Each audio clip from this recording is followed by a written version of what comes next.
Hi everybody, welcome back to Social Studies. Do you remember that last time we talked about North America, the whole continent? And we also talked about all of the different countries that are a part of North America. I thought today would be a good time to travel to another country that's in North America.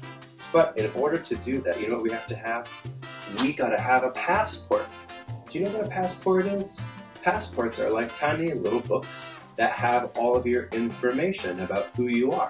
It talks about what country you're from, what state you live in, what city, and just so everybody knows whenever you're traveling, who you are and where you come from.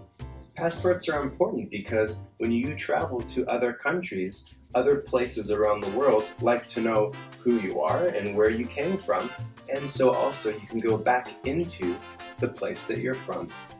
Passports are kind of like a pass to go from one country to another country and then come back to where you're from. It lets you go through the borders and the airports and lets you travel around. And whenever you travel and use your passport at the airport, you use it, you open it up, and they give you stamps. And sometimes when you go to other countries and they stamp your passport book, they sometimes have really nice stamps and look really cool. Every country is different. And when they stamp your passport, that means that you can come into their country.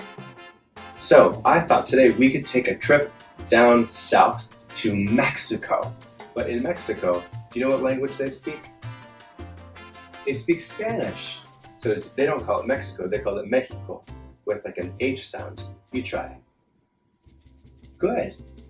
And do you remember we were talking about how the United States has how many states? 50 states altogether, right?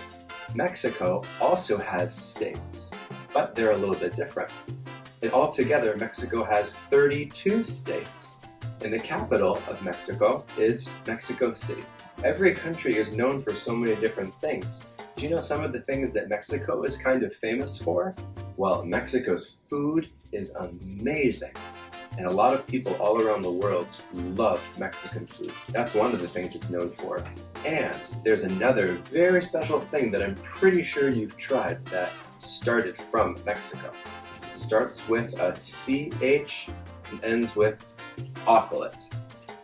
Chocolate. That's right. So chocolate comes from a plant. It comes from a cocoa plant or a cacao. People say it both ways. And they grow in beans. And that started to first grow in Mexico a long, long time ago. So Mexico is to thank for sharing chocolate with the whole world. Isn't that so special? So I found some great videos of people traveling to Mexico, of kids exploring. So take a look if you're interested in seeing some of the animals that are indigenous to Mexico or that also can live there. And if you want to see some really special towns, and a lot of places are on the beach in Mexico. There is so much beaches and beautiful landscapes to see.